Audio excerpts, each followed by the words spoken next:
¿Qué fue lo que pasó en esta dinámica que limitó la fuerza performativa de la Convención sobre Derechos del Niño? Porque si podemos tener claro eso, podríamos hacia el futuro corregir los errores y sí generar todos los cambios que queremos generar. Y en este punto me parece que algo que está fuera de discusión es que la Convención sobre Derechos del Niño en América Latina sí generó cambios legales en todos los países. ¿Sí? Hay un colega francés que él llama a este enfoque que tuvimos a comienzos de la década del 90 el enfoque de los legalistas utópicos latinoamericanos.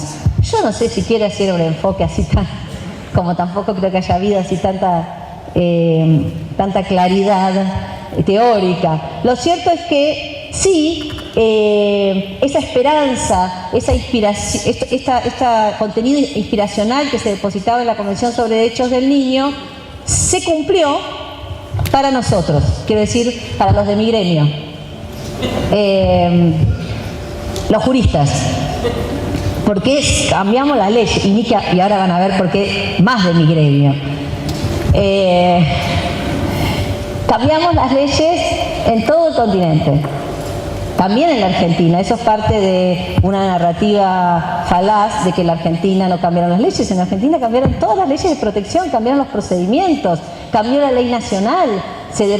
La ley de patronato menores no solo se derogó cuando la Ciudad de Buenos Aires con la ley 114 la derogó, que constitucionalmente correspondía, sino que después se volvió a derogar con la ley nacional. O sea que claro que cambiaron las leyes en Argentina, montones de leyes que cambiaron.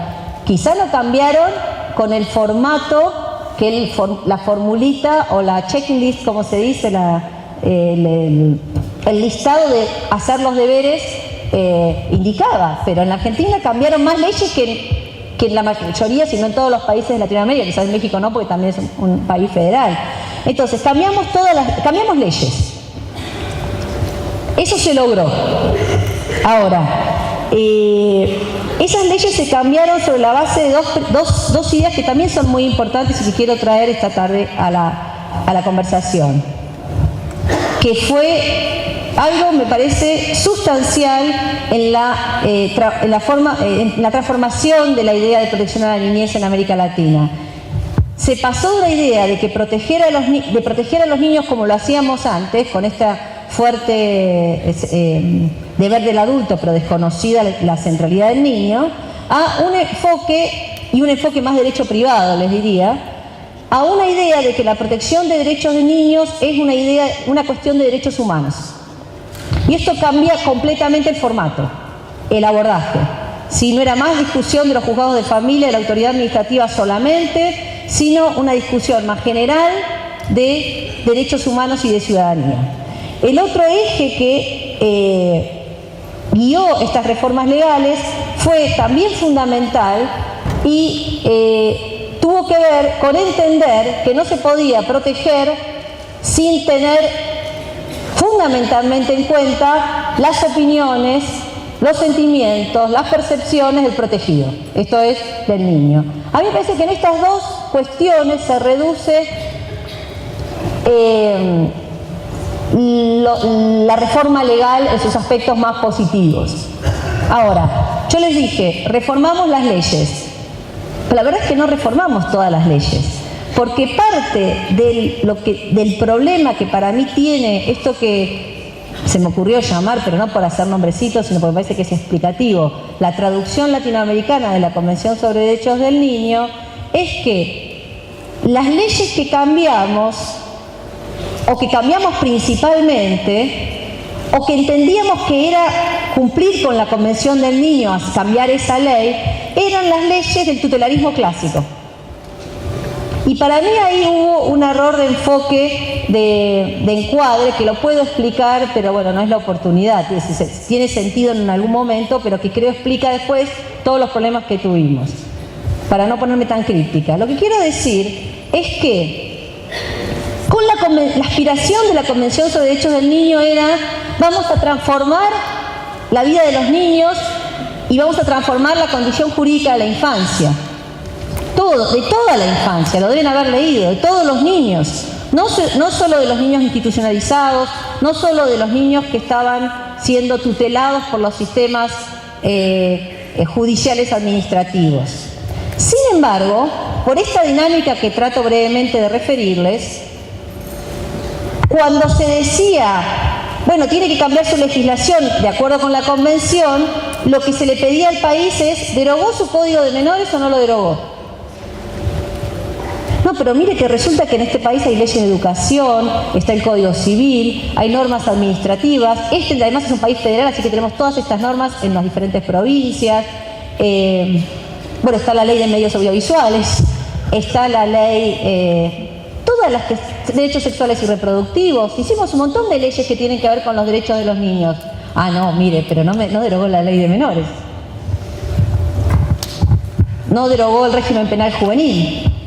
Sí, pero resulta que la jurisprudencia lo interpreta de un modo que es compatible con la Convención del Niño y la Corte Suprema de Justicia de la Nación, integrada por, bueno, estuvo ayer la doctora Hayton, y integrada por un penalista que es la máxima autoridad del país en la materia reconocida a nivel internacional, dijo que esa ley era constitucional. Entonces, digo, han cambiado muchas cosas, no significa que no se pueda tener leyes mejores, pero sí cambiaron cosas. Sin embargo, el obstinato de la narrativa cristalizada de esos años era poner la convención en espejo, y acá está el problema, del complejo tutelar clásico.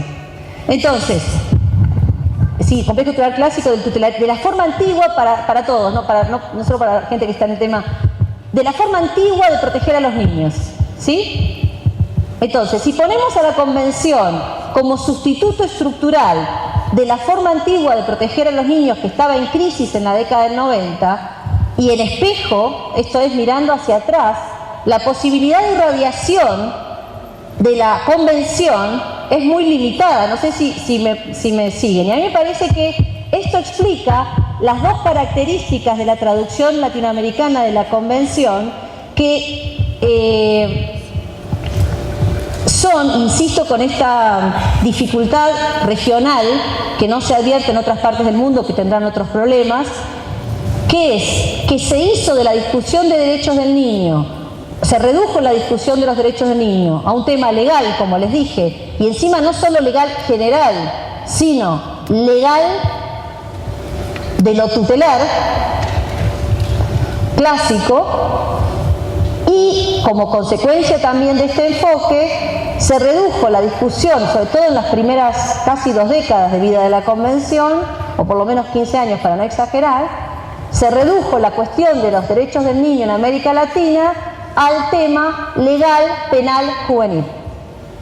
Entonces, lo penal juvenil, lo legal primero y después lo penal juvenil, por eso les decía lo de mi gremio, lo penal juvenil fagocitó, dominó y hegemonizó toda la discusión de los derechos humanos de los niños, y recién hace poco tiempo, pocos años, se ha podido empezar a construir una agenda nueva, reflejo de lo cual es, por ejemplo, si analizan la jurisprudencia de la Corte Interamericana de Derechos Humanos o los informes de la Comisión.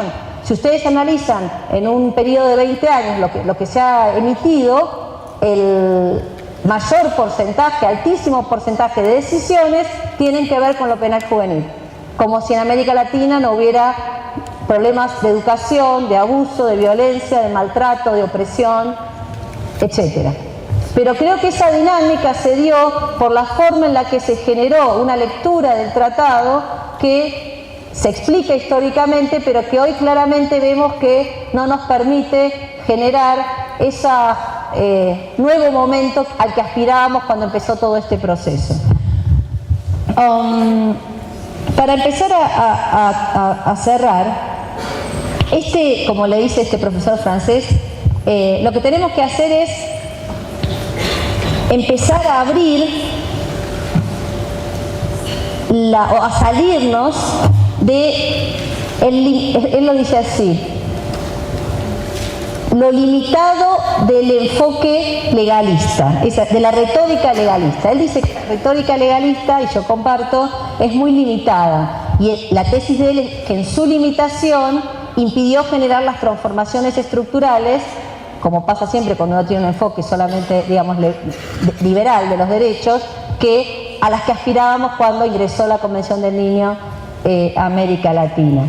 Y entonces, ¿cómo hacemos para superar esta retórica legalista? A mí me parece que yo no comparto ese punto de vista del todo, me parece muy agudo y muy inteligente el análisis, es el único libro que ha analizado críticamente el proceso de reformas en América Latina, pero sí creo que este reduccionismo legal y penal que tomó a la reforma legal como punto de llegada y no como punto de partida, generó que nos encontráramos siempre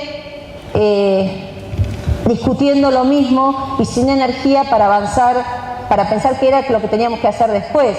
Y es muy frustrante además porque en las sociedades, cuando hubo mucha difusión y mucha discusión de las reformas legales, aún las de la justicia penal juvenil, la sociedad se queda un poco perpleja cuando se aprueba la nueva ley, pero la realidad no cambió. Entonces a mí me hizo pensar, ¿cómo es si cambiamos la ley en un sentido correcto? Estamos claros. Porque no es competencia de este juez meterse en estos temas de administración de la vida privada. ¿Qué es lo que no hicimos que hace que la familia, que ya está culturalmente pautada como por default para esta dinámica, no haya podido salirse de ese caminito como las hormiguitas y encontrar otra alternativa para poder administrar este tipo de cuestiones de un modo diferente y además útil y eficaz y respetuoso de los derechos de todos los involucrados?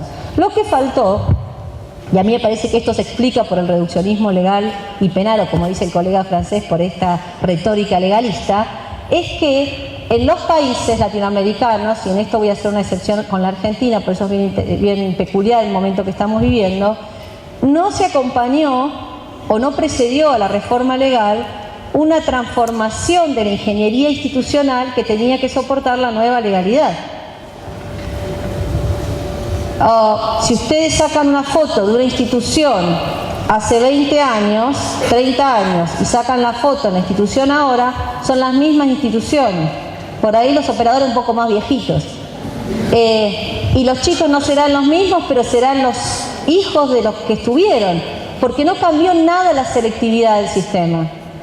Y no cambió porque, como siempre pasa con reformas marcadas por una lógica penal, como es el caso de las que me estoy refiriendo, si no se genera el soporte, la ingeniería institucional, y por ingeniería institucional me refiero no solo al edilicio, que es muy importante, sino al nuevo entrenamiento de los operadores en una lógica distinta, a contar con recursos suficientes para implementar los programas, aprender ahora cómo se protege a un niño en libertad, cómo se reintegra socialmente a un chico que cometió un hecho que no es grave, para que no institucionalizarlo y para que no se meta en problemas. Digamos, si no se regenera todo eso primero, aunque la ley diga la privación de libertad es la última ratio, aunque la ley diga vamos a tener tales y cuales formas alternativas, eso no se va a concretar y la madre va a volver a la semana, o el chico infractor que tuvo la salida alterna va a volver a los 2 meses con un hecho más grave, y ahí sí, con todas las garantías legales, vamos a poder meterlo preso por muchos años. Si esto es un logro, si esta es una victoria, algo huele a podrido en Dinamarca, por citar al gran escritor inglés. ¿Cómo podríamos, entonces, algunos elementos ya los planteé, esto de ampliar el marco de los derechos, que no solo y todo es la Convención sobre Derechos del Niño, o no solo y todo es la Ley 26.061, son las leyes provinciales, son los dispositivos administrativos, son los códigos contravencionales o las leyes de falta. Digo, todo hace al tema que estamos hablando. Planteé también la cuestión central de que lo nuevo no puede ser adultocéntrico, ¿sí? Un enfoque basado solo en la legalidad de los procedimientos le resuelve, más allá de que sea una cuestión elemental de justicia, resuelve los problemas de los operadores judiciales, porque entonces no tienen ningún problema para enmarcar su práctica. Pero los chicos no entienden nada porque no hemos sido capaces de generar una legalidad, un debido proceso que sea decodificable para los destinatarios. Eso no lo construimos. Entonces, esa es también la tarea de construir eso y de salir de este reduccionismo legal y penal para que, ustedes saben que cuando se habla de exigibilidad de derechos, de pasar a la realidad de los derechos, y en este sentido la Convención ha sido fundamental, lo que está en juego es que los derechos que están en esas normas no dependan de la coyuntura, del voluntarismo, como era en los tiempos del sistema tutelar clásico, de la sensibilidad, de que la gente sea muy sensible a los niños, entonces se dedica a esos temas y se preocupa por los niños, sino que claramente tienen que ser recreados esos mecanismos de garantía. Y a mí me parece que ese es el gran... Cuando yo hablo de ingeniería institucional, estoy hablando de que todavía nos falta recrear esos mecanismos de garantía. Porque para recrear los mecanismos de garantía hay que recrear el Estado. También la sociedad civil, pero básicamente el Estado. No hay manera de tener adecuados mecanismos de garantía con un Estado que se desentiende de sus deberes de prestación hacia la infancia. Entonces, en la medida en que un país decide recrear su Estado y la sociedad civil acompaña en el lugar que le corresponde este proceso de recreación de los mecanismos de garantía y se regenera o se funda una nueva ingeniería institucional, entonces ahí es probable que generemos las condiciones para que la Convención, para salir del momento de la retórica, ingresar al momento de la vigencia efectiva. Y en este sentido, quiero volver con esto, esta reformulación tiene que también volver a tematizar el rol de los adultos en esta cuestión, ¿sí? Porque a mí me parece que en los debates que hemos tenido, los roles de los adultos y los roles de los saberes expertos han estado también muy desdibujados. Así como el derecho se refundó, no me parece que haya ocurrido lo mismo con todos los saberes de la intervención social. Entonces, en la medida en que no se refundan los saberes de la intervención social para saber cómo se protege ahora, en este nuevo marco, me parece que muchos resultados no vamos a generar. Primera cuestión, reforzar la protección especial a la niñez, que en definitiva es reconstruir esta idea del paternalismo justificado, de la garantía del núcleo duro de los derechos que le permitan a los niños ser niños. Si eso no está garantizado y esos derechos no se los pueden garantizar por sí mismos, digamos, ningún enfoque que permita que el niño no tenga eso es un enfoque... Eso asegurado es un enfoque de derechos de los niños. Segunda cuestión, recuperar la idea de prevención. En todo el derecho internacional de los derechos humanos, el énfasis está puesto en cómo se generan condiciones para prevenir violaciones a los derechos, no en cómo hacemos una vez que el derecho se violó. Precisamente por el enfoque reduccionista legalista, nuestro énfasis fue, hasta con el litigio estratégico, por ejemplo, preocuparnos por cómo llevamos a las condenas de los casos en los que hubo violaciones a derechos del niño y no pusimos atención en cómo generamos las condiciones para que esas violaciones a los derechos de los niños no ocurran más. Y eso es, el territorio de la prevención es el territorio de lo político. Este es un debate muy largo que tenemos juristas y cientistas políticos, pero haber hecho toda la discusión de derechos de niños a una cuestión de litigio estratégico tampoco nos ha llevado a buenos resultados, ni acá ni en ninguna parte del mundo, está súper probado. Entonces, quería decirles, en definitiva, me parece que el desafío, y para pensar este tema no en espejo del pasado, sino hacia adelante, en lo que tenemos que focalizarnos es no cómo intervenimos cuando fracasa la prevención. Está claro que si fracasa la prevención y hay una vulneración de un derecho del niño, ahí para eso estamos los abogados, para hacer justicia.